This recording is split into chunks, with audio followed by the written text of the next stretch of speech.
Welcome to bright future fun learning. आज हम बात करेंगे हमारा नया topic Maharashtra state board new syllabus 2020 class 12 English उसके बारे में।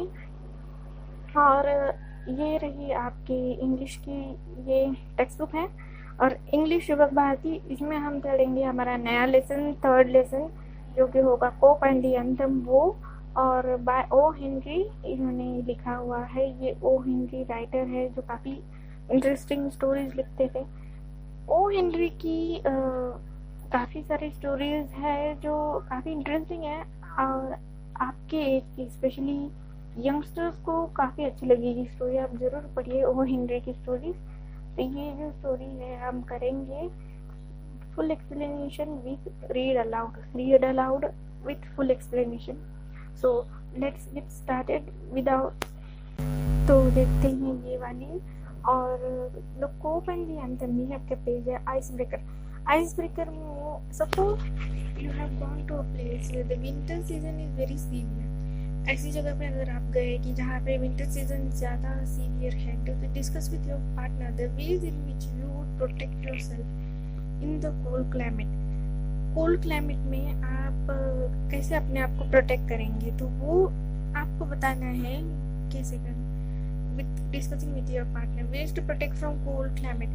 तो what you will do, गर्म कपड़े पहनोगे, wear hot clothes, then what you will do, warm clothes you will wear, then कुछ warm food खाएंगे या कुछ माचिस जला के आग जलाएंगे, burn cool, start your heater, like that you can do. Next, when you see a cop approaching, you feel either relieved or scared. जब कोई पुलिस वाला आता है तो आपको कैसे फील होता है, या तो रिलीव्ड फील होता है या तो स्कैर्ड फील होता है। तो when you feel relieved or scared, discuss with your partner the situations when you feel relieved or scared. ऐसे सिचुएशन कब आते हैं, जब आप रिलीव फील करते हैं या स्कैर्ड फील करते हैं जब पुलिस वाला आता है। रिलीव्ड का फील करते हैं तो first one is given for you. You are walking along in dark street. अगर आप अलोन चल रहे हैं डार्क स्ट्रीट पे, तो तब पुलिस वाला आने पर आपको रिलीफ फील होता है। नेक्स्ट, व्हाट यू डू कि if someone is doing some injustice to someone, आप देख रहे हैं लेकिन आप कुछ कर नहीं पा रहे हैं तब या फिर समवन इज बुलिंग यू, कोई आपको तकलीफ दे रहा है, तो तब अगर पुलिस वाला आता है सामने से तो आपको अच्छा लगता है। नेक्स्ट, तब जब कोई है जो आपकी चीज़ों को भी आपको हड़पना चाहता है या फिर काफ़ी आपकी चीज़ों को तकलीफ देना चाहता है, तो तब जब कोई पुलिस वाला आता है तो आपको अच्छा लगता है। Next, scared, you are riding a bike without a valid driving licence, तब आपको स्केर्ड फील होता है। देन व्हाट यू डू, कब स्केर्ड फील होता है, when you do something wrong, तब आपको स्कैर्ड फील होता है। When you break the signal, then you feel scared, like that. Now discuss some of the motivating things that can change a person's life. One is given, क्या दिया है, listen to inspiring speech। और क्या क्या हो सकते हैं motivational चीज़ें जो आपकी ज़िंदगी बदल सकती है। तो लिसनिंग इंस्पायरिंग म्यूजिक वो हो सकता है, रीडिंग इंस्पायरिंग बुक वो हो सकता है, या फिर knowing about inspiring stories या imagining inspiring stories, या अपने लाइफ का कुछ बुरा इंसिडेंट, इससे भी आपकी जिंदगी बदल सकती है। नेक्स्ट, ये देखते हैं राइटर के बारे में। O Henry actually William Sydney Porter इनका नाम है, इनका पेन नेम है O Henry, and he was a voracious reader in childhood. उन्होंने ह्यूमरस वीकली लिखा था, रोलिंग स्टोन, और उनकी एक खासियत थी कि twisted way of thoughts and ending in almost every story. वो शॉर्ट स्टोरी लिखते थे और उनकी जो स्टोरीज होती थी वो ऐसे होती थी कि वो जो भी लिख रहे हैं अपनी स्टोरी में, वो एंड में ऐसे होता था कि ट्विस्ट है, काफ़ी सारा ट्विस्ट होता था उनके स्टोरीज में। तो आप देखते हैं कि इस स्टोरी में उन्होंने क्या नया मोड़ लेके आया है और कैसी है ये कोप एंड द एंथम। तो in this story the main character Soapy is a vagabond and the person with criminal background. He makes different plans to re-enter the prison as he has no shelter to protect himself from severe winter. The story ends in an unexpected way. O. Henry has depicted Sophie's futile attempt to get arrested in a very humorous vein. अब काफी humerus तरीके से Sophie हर तरह की कोशिश करता है। Sophie एक फटे हाल इंसान है, कहीं रास्ते का जैसे होता है ना, जैसे हिंदी में कहते हैं छपरी, वैसे टाइप का कोई लड़का है और जिसका थोड़ा बहुत क्रिमिनल बैकग्राउंड है। वो अलग अलग प्लान्स बनाता है। कहाँ तो उसको जेल में जाना होता है, एक आइलैंड है वहाँ पे एक जेल है, तो उस जेल में उसको जाना होता है। तो वो अपने आप को ठंडी से बचने के लिए, ठंड से बचने के लिए उसके पास कोई ठिकाना नहीं है, उसके पास कोई शेल्टर नहीं है, कहीं रहने के लिए उसको ठिकाना नहीं है। तो तब उसने क्या किया कि तब उसने शेल्टर ढूंढने के लिए उसने एक आइडिया लगाया कि जेल में चला जाता हो तो हाँ तो उसको ठंडी से बच सकता है वो। तो ओ हेनरी ने इसमें सोफी ने जो जो कोशिशें की है उसके बारे में बताया हुआ है।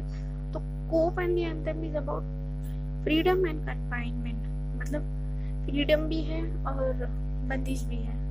इनिशियली सोफी फील की फ्रीडम जो है वो बंद रहने में है और द नोट्स ऑफ एंथम, जब वो एंथम की नोट सुनता है, यानी कहीं पे गाना लगाया होता है इंस्पायरिंग सा, जैसे एंथम होता है ना, हमारा एंथम होता है नेशनल एंथम जन गण मन, वैसे ही कोई एंथम लगाया हुआ था वहाँ पे।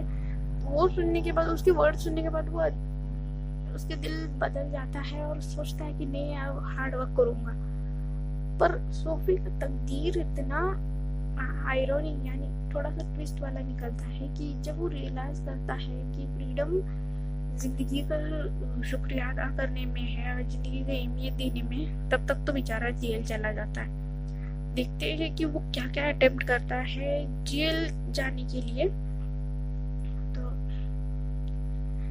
The cop and the anthem, Soapy left his bench and strolled out of the square and across the level sea of asphalt, where Broadway and Fifth Avenue flowed together.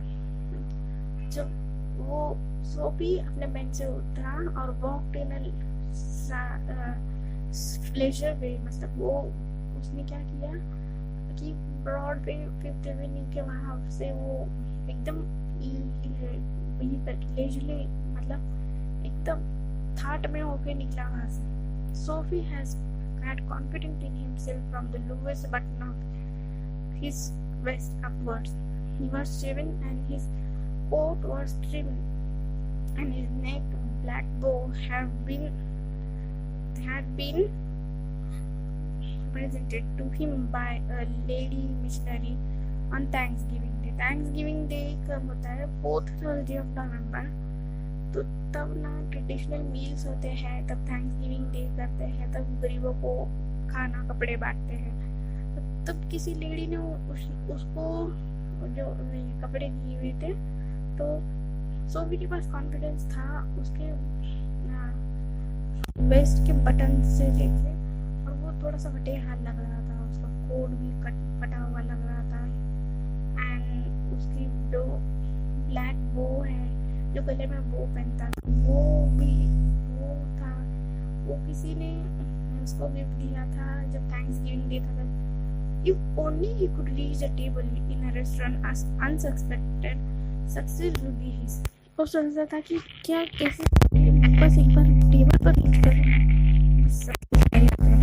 the portion of him that would flow above the table would raise no doubt in the waiter's mind. जब वो जाएगा तो waiter के mind में no doubt होगा। और फिर roasted Malad duck सोचा सोफी ने, एक मलाड डक खाऊंगा। फिर would be about a thing with a bottle of wine and then some cheese and a cup of coffee and a cigar. $1 for the cigar would be enough. The total would not be so high as to call forth any extreme of revenge from the cafe management. and yet the maid would leave him filled and happy for the journey of his winter island. तो वो सोचता है कि एक तो मुझे पेट भर के खाना भी मिलेगा, ऊपर से जब मैं बिल पे नहीं करूँगा, ज़्यादा महंगा चीज़ें खाऊंगा, और तो इनफ ये होगा रिवेंज करने के लिए।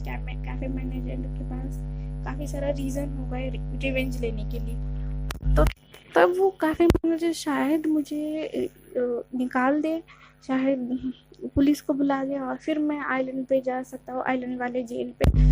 But as Sophie set foot inside the restaurant door, the head waiter's eye fell upon his tattered trouser and descented shoes.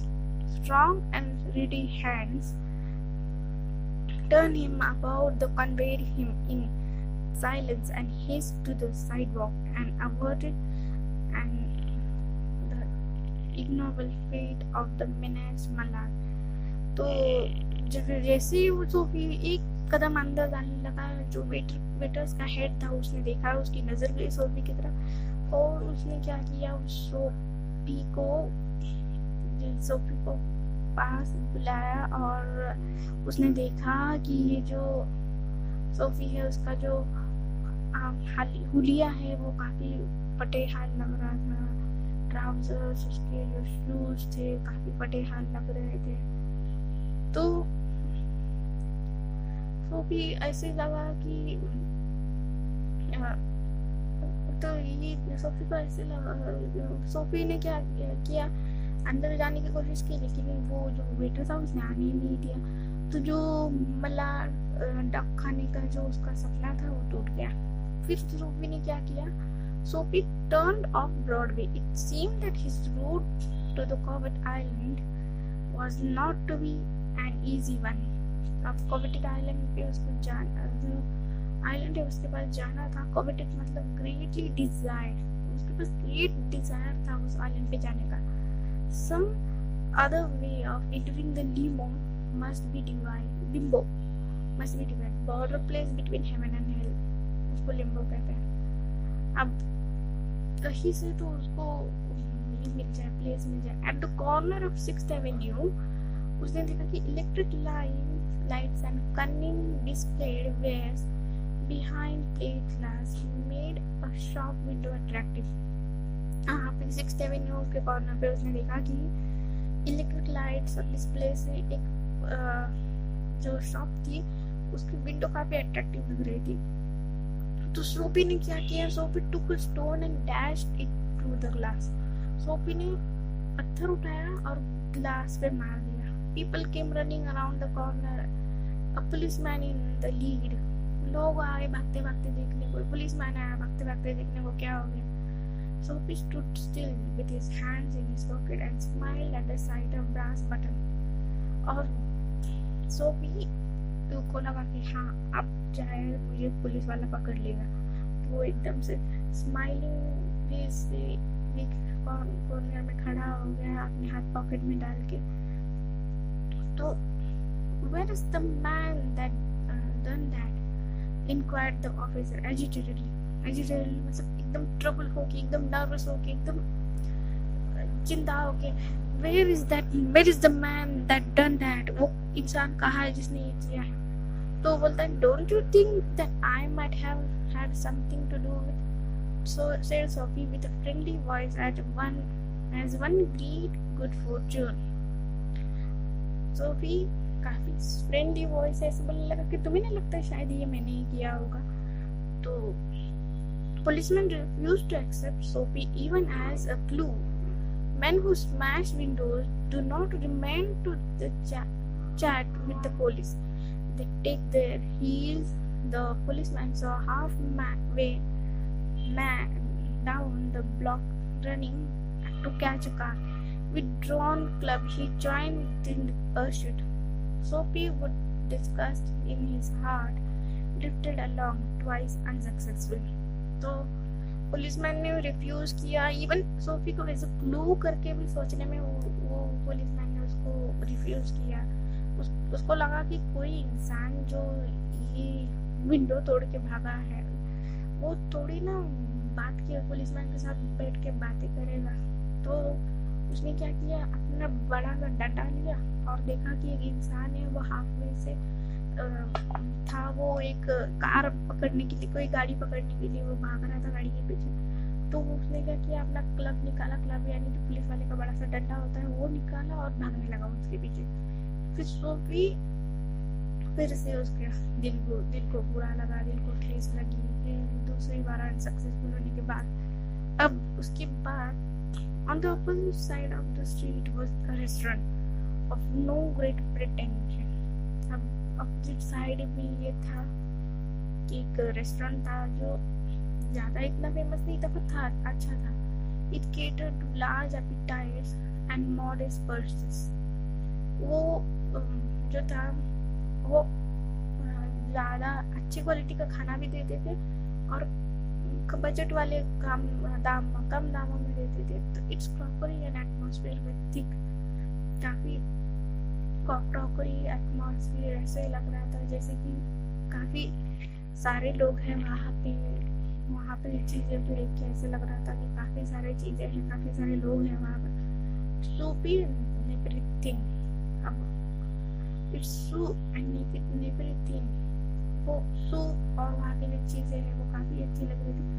Into this place, Sophie betook himself without challenge. At a table he sat and consumed beef stick, flapjacks, donut and pie. And then he took the waiter that minutest coin and himself were total strangers.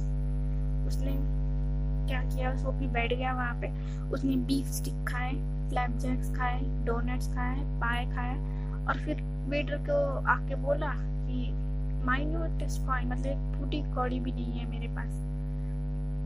तो ये उसने वो waiter को बता रहा और बोला कि now get busy and call a corp, आप जल्दी से बिजी हो जाओ और पुलिस वालों को बुला लो। तो ऐसे सोफी ने बोला, said Sophie, and don't keep a gentleman waiting, और हाँ मुझे यहाँ पे वेट करने मत लगा। तो वो बोला, no cop for you said the waiter. Waiter बोला, तुम्हारे लिए कोई पुलिस नहीं बुलाएंगे। With a voice like butter cake and eye like the cherry in the Manhattan cocktail. हे कौन?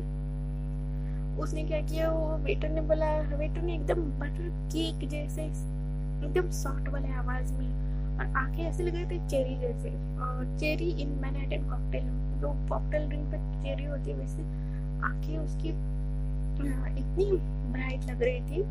और उसने क्या किया, वो बोला कि नहीं, आपके लिए कोई कॉप नहीं बुलाएंगे हम। और उसने कौन को आवाज दी, कौन neatly upon his left ear to the call out payment। ये नीचे चला गया है। तो उन्होंने क्या किया, एक पेवमेंट था, पेवमेंट यानी फुटपाथ के यहाँ पे सोफी को फेंक दिया, सोफी को वहाँ पे फुटपाथ पे फेंक दिया। और फिर उसके बाद क्या हुआ, तो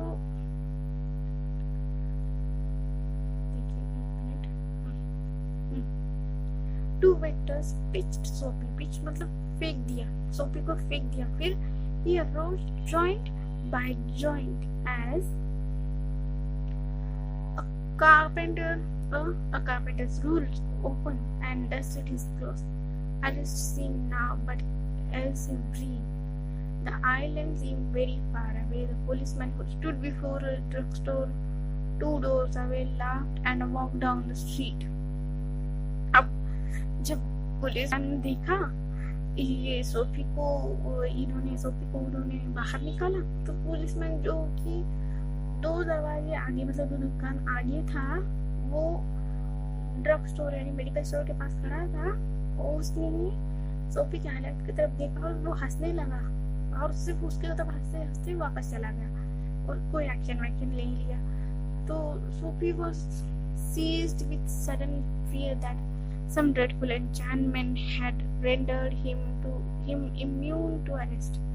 ऐसा लग रहा था जैसे किसी ने कोई dreadful enchantment यानी कोई काला जादू, ऐसा कोई शायद कोई काला जादू या करनी बोलते हैं ना, करनी वगैरह की होगी ये अरेस्ट होने से बचने के लिए, शायद किसी ने ऐसे उसको लगने लगा.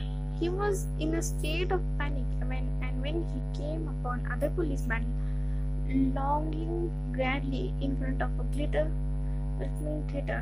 He caught at the immediate straw of disorder conduct. अब उसने क्या किया, उसने जब पुलिसमैन को देखा तो वो पुलिसमैन को he caught at the immediate straw of disorderly conduct, मतलब एकदम से वो मौका नहीं छोड़ना चाहता था वहां पे जाने के लिए. तो अब क्या किया सोफी ने, तो पुलिसमैन के पास आ गया और उस मौके का उसने फायदा उठाया. तो on the sidewalk Sophie began to yell drunken gibberish at the top of his harsh voice. He danced, howled, raved and otherwise disturbed the sky. उसने क्या किया, साइड वॉक के यहाँ पे सोफी भी जोर जोर से, जैसे शराबी होते हैं वैसे जोर जोर से बड़बड़ने लगा, शराबियों की तरह आवाजें करने लगा, अलग अलग आवाजें करने लगा, अजीब अजीब से डांस करने लगा जैसे शराबी लोग करते हैं, हाउलिंग करने लगा, जोर जोर से अजीब अजीब से बड़बड़ाने लगा, आवाजें करने लगा मुंह से, यानी पूरा माहौल डिस्टर्ब कर दिया उसने. The policeman merely twirled his club, turned his back to Sophie and remarked to a citizen. उसने क्या किया, पुलिसमैन ने आगे पढ़िए मैं बताती हूँ. This one of them yelled that celebration goose egg they give to Harvard College. Noisy but no harm. We have instruction to let them be. तो पुलिसमैन ने फिर उस सोफी की तरफ पीठ घुमाई और एक जो इंसान था, सिटीजन था वहाँ पे, उस इंसान को वो बोला कि ये शायद वो जो कॉलेज का सेलिब्रेशन चल रहा है वहाँ का कोई लड़का है हार्वर्ड कॉलेज का, और भले वहाँ के बच्चे ऐसे भी वैसे भी बहुत नॉटी है उस कॉलेज के बच्चे, तो वो शायद ये उसी कॉलेज का बच्चा है या कॉलेज का लड़का है और काफ़ी शरारती है, इससे काफ़ी आवाज़ कर रहा है, लेकिन कोई बात नहीं, ये ज़्यादा हार्म नहीं करेगा और वैसे भी हमको इंस्ट्रक्शन नहीं कि इनको छोड़ दो, इनको कुछ करो मत. तो देखिए इससे भी क्या हुआ, डिसकंसोलेट मतलब उदास हो गया, वो दिल टूट गया, very unhappy. Soapy stopped his unavailing racket. Would never a policeman lay hands on him. Would never a policeman lay hands on you. उसको वो सोचने लगा शायद पुलिसमैन मेरे हाथ में, मतलब पुलिसमैन मुझे पकड़ेगा ही नहीं.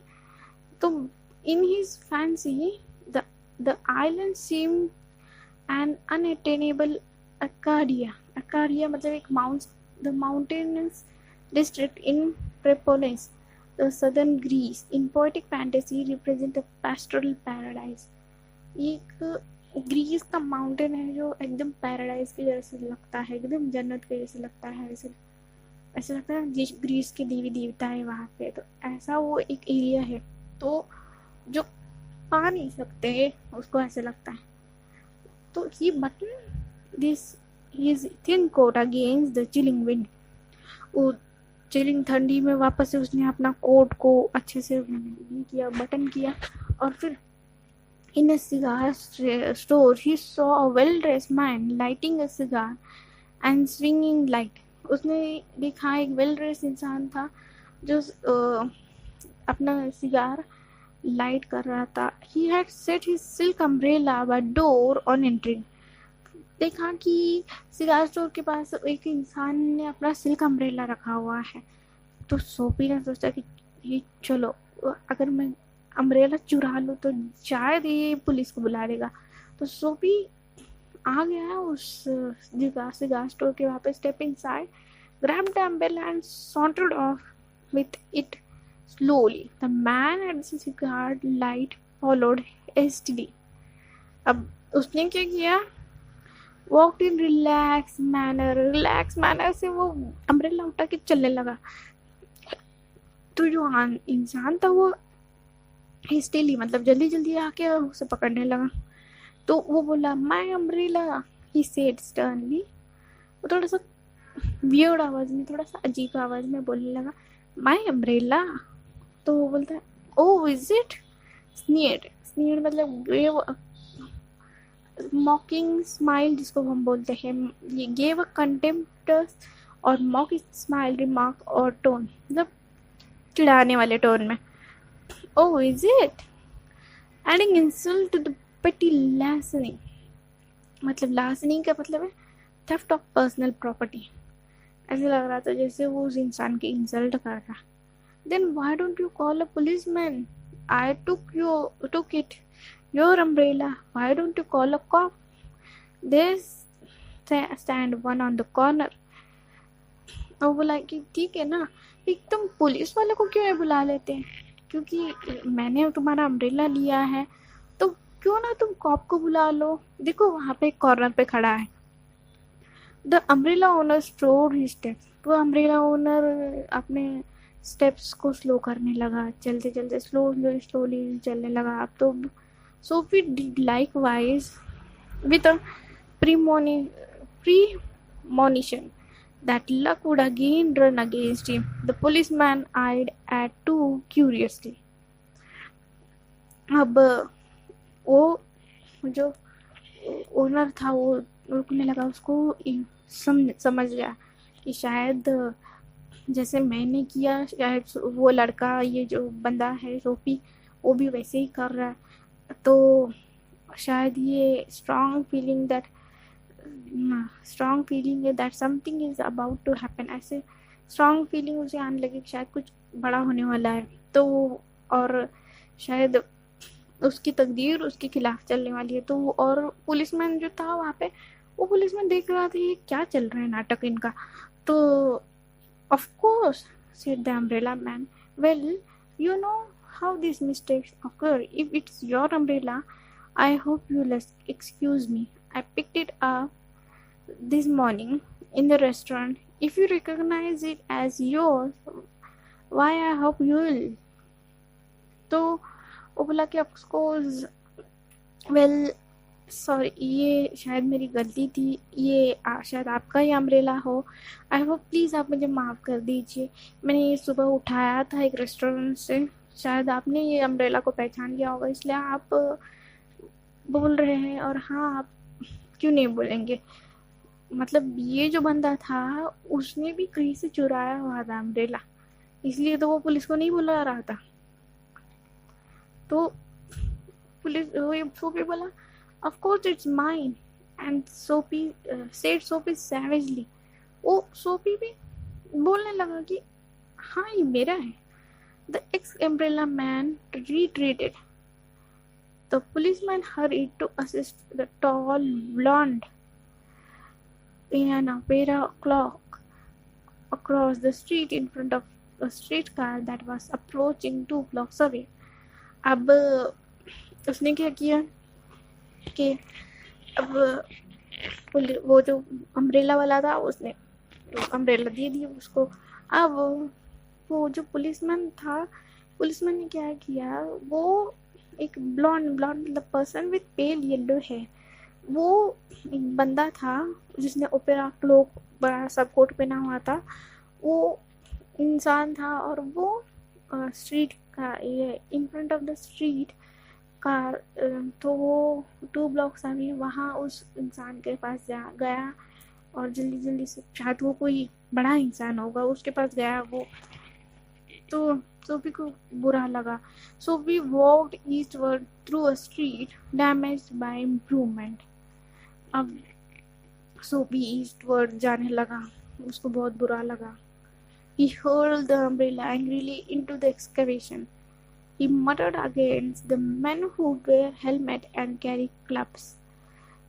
और वो कुछ बड़बड़ाने लगा इन लोगों के बारे में जो सिर पे हेलमेट पहनते हैं और क्लब्स हाथ में लेते हैं, डंडा लेते हैं। Because he wanted to fall into their clutches, they seemed to regard him as king who could do nothing wrong।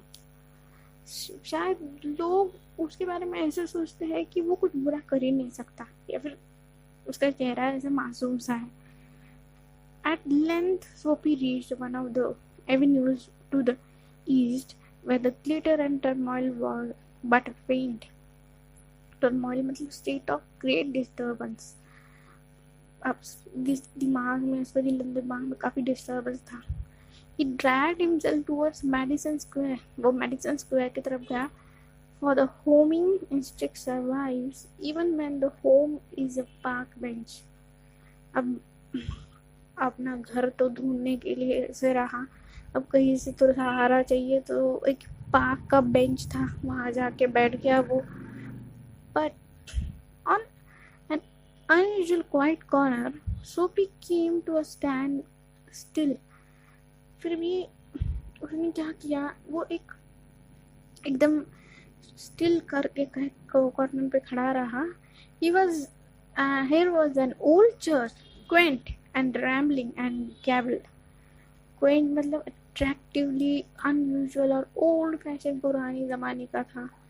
And rambling मतलब spreading wide irregular various direction ऐसे था. फिर gabled मतलब constructed with gables, a triangular upper part of wall at the end of the rich roof. ऐसे था वो, एकदम ऐसे लग रहा था जैसे कहीं पुराना चर्च हो. और through the violet stained window, a soft light glowed when no doubt the organist loitered over the keys. मतलब एक ऑर्गन बजाने वाला था, वो ये कर रहा था, बिजी था अपने कीज बजाने में, making sure of his mastery of the coming Sabbath. Sabbath मतलब day of religious observance and abstinence from work kept by Jews and Christians. एक रिलीजियस ये होती है, एक रिलीजियस प्रथा होती है जूज एंड क्रिश्चियंस की, सबबात नाम की. तो वो एंथम के लिए वो बजा रहा था, उस सबबात एंथम के लिए, उस दिन के एंथम के लिए. For there drifted out to Sophie's ears sweet music that caught and held him transfixed against the convulsion of the iron fence. Convulsion मतलब coils and twists थे वहाँ पे, जो iron की मतलब मेटल की या आयरन की, लोहे की फेंस लगाई हुई थी, या कंपाउंड जैसा कुछ था वो लगाया हुआ था. और वो सोफी के कान जो थे वो ये सुनने में बिजी थी, वो जो म्यूजिक आ रहा था. The moon was about full and radiant. Vehicles and pedestrians were few. Sparrow twittered sleepily in the eaves of little while, and scene might have been a country churchyard, and the anthem that the organist played cemented Sophie into the iron fence. For he had known it well in the days when his life contained such things as mother and roses and ambitions and friends and immaculate thoughts and colors, perfectly clean and tidy, ऐसे वाले thoughts. तो चांद आने को आया पूरा radiant, और जो रास्ते पे गाड़ियाँ थी वो कम हो गई, चलने वाले लोग बंद हो गए. स्पैरो जो थी वो ट्विटर करने लगी एकदम स्लीपी वे से, और मतलब अंधेरा होने को आया इन शॉर्ट वहाँ पे चर्चयार्ड के यहाँ पे. और जो एंथम थी, जो ऑर्गेनिस्ट बजा रहा था, जो एंथम प्ले हो रही थी वहाँ पे अंदर चर्च के पास, चर्च के अंदर, तो वो उस एंथम ने सोफी को उस आयरन फेंस के वहीं पे चिपका रखा. तो उस वजह से वो उसका लाइफ और ये एकदम भर गया हुआ एंथम सुन के. Conjunction of Sophie's receptive state of mind, the influence about the old church brought a sudden wonderful change in his soul. He viewed with rising horror the pit into which he had tumbled, the disgraded days, unworthy desire, deed hopes, wrecked facilities, and base motives that made up his existence. And also in a moment his heart responded thrillingly. In this strange mood, a strong impulsive movement moved him too. अब क्या किया कि ये जो था, ये इतना बड़ा जो पैराग्राफ था, एक्चुअली इतना बड़ा पैराग्राफ देने की ज़रूरत नहीं थी उनको, क्योंकि शॉर्ट में अगर बोलूँ तो उसकी लाइफ, उसकी जो सोल थी, उसकी आत्मा भर गई थी, इमोशन से भर गई थी। वो सुन के वो जो अजीब सा एक फीलिंग होता है, जो एक चेंज होने के लिए, इंसान को चेंज करने के लिए, इंसान की आत्मा इनकी फीलिंग्स को चेंज करने के लिए जो एक फीलिंग होते हैं, ऐसी वाली फीलिंग उसे आने लगी। उसके जो दिल था उसको रिस्पॉन्ड करने लगा, थ्रिलिंग लगी, धड़कने इसके। और उसके बाद क्या हुआ, तो a strong impulse moved him to battle with a desperate fact. तो strong impulse जागी, एक भावना जागी दिल में। He would put himself out of the mire मतलब अनप्लीजेंट सिचुएशन जो होते हैं, वो कॉम्प्लिकेटेड और अनप्लीजेंट सिचुएशन, तो जिसमें से अपने आप को फ्री करना मुश्किल हो जाता है। तो ऐसे situation would make a man himself again. He would conquer the evil that had enslaved him. There was time he was young, yet he would resurrect his old eager ambitions and pursue them without faltering. Those solemn but sweet organ notes had set up a revolution in him. Tomorrow he would go into the roaring downtown district and find work, and for imported had once offered him a place as driver.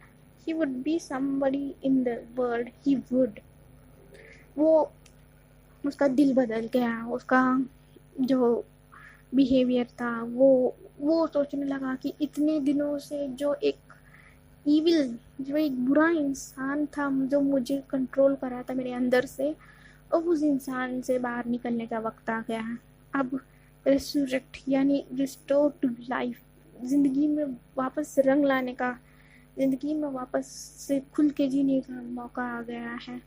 और जो अपने ambitions है या जो है वो अच्छे करने का वक्त आ गया है। उसने सोचा कि नहीं, अब बुराई की ज़िंदगी नहीं जीनी मुझे, अब मेहनत की ज़िंदगी जीनी है। अब कल मैं जाऊंगा डाउनटाउन डिस्ट्रिक्ट में और कुछ काम ढूंढूंगा। और उसने एक इंसिडेंट जब एक्सपीरियंस किया था, किसी ने उसको ड्राइवर की नौकरी के लिए पूछा था, तो फिर वो जब सोचा है कि शायद मैं कहीं भी जाऊंगा ड्राइवर की नौकरी करूंगा तो वो कुछ तो बन पाएगा, एक इस दुनिया में कुछ तो वो बन पाएगा, ऐसे कुछ बनूंगा, अब मेहनत करूंगा, कोई बुरा काम नहीं करूंगा। तो Sophie felt a hand laid on arm. तब तक सोफी ने देखा कि या फील किया कि कोई आर्म हैंड है, मतलब कोई हाथ है जो उसके कंधे पे है। He looked quickly around with the impulsive face of a policeman. उसने क्विकली पीछे देखा तो वहाँ पे था इम्पैसिव फेस ऑफ पोलिसमैन। पोलिसमैन थोड़ा सा अजीब तरीके से एकदम रूडली उसकी तरफ देख रहा था। तो वो पोलिसमैन उसको बोला, what are you doing here? आप ऑफिसर ने पूछा। तो सोफी भी बोला, नथिंग। सोफी भी बोल रहा था, एकदम एटीट्यूड से बोल रहा था। Then come along said the policeman. तो वो बोला, चल मेरे साथ। फिर वो 3 months on the island, said the magistrate in the police court the next morning. The next morning, magistrate ने सजा सुनाई 3 महीने आइलैंड वाले जेल पे। तो यहाँ से उसकी लाइफ ट्विस्ट हो गई। यानी उसने इतना सारा अटेम्प्ट किया जेल जाने के लिए, इतना कुछ किया, लेकिन कुछ फ़ायदा ही नहीं हुआ। और अब जब वो सोच रहा है कि नहीं, जाने दो, मेहनत करूँगा, अच्छी ज़िंदगी जीऊँगा, कुछ बनूँगा, ऐसे सोचने लगा, तब तक कोई पुलिसमैन आके उसे पकड़ लिया और मजिस्ट्रेट ने पुलिस कोर्ट में बोल दिया कि 3 महीने की जेल। चलो, ये हो गई उसकी ट्विस्ट, यानी ओ हेनरी के स्टोरी का ट्विस्ट। तो फाइनली सोफी जेल में चला गया और काफ़ी अच्छी वो ये थी, पूरी जो स्टोरी थी वो है। और ओ हेनरी की एक और स्टोरी है एक्चुअली। इसमें कौन से साल में या फिर कौन से क्लास को है ये ठीक से मैं बता नहीं पाऊँगी, लेकिन ओ हेनरी में काफ़ी सारी स्टोरीज़ हैं, जैसे कि रोमांस ऑफ बिजी ब्रोकर है, या फिर आफ्टर 20 ईयर्स 2 दोस्तों की स्टोरी है। बाद में ब्रोकर की स्टोरी है, वो एक ब्रोकर और उसके असिस्टेंट की स्टोरी है। काफ़ी इंटरेस्टिंग स्टोरीज़ हैं, और प्लीज़ आप रीड करिए ओ हेनरी के स्टोरीज़ के बारे में। तो वो तो हम बाद में डिस्कस करेंगे ये स्टोरीज़ के बारे में। अब फ़िलहाल तो यही बात करते कोप एंड लैंडिंग के बारे में, कि ये जो कोप है वो मतलब पुलिस वाला, और एंथम मतलब जो इंस्पिरेशन सॉन्ग है वो जो चीज़ें वो इंसान को कैसे बदलती है, तो वो था उस बारे में, और कैसे ट्विस्ट करके उसके सोफी की लाइफ चेंज हो गई वो था। अब थैंक्स फॉर वॉचिंग दिस। अब ये जो था आपका story, so please subscribe and keep watching. Thank you so much, and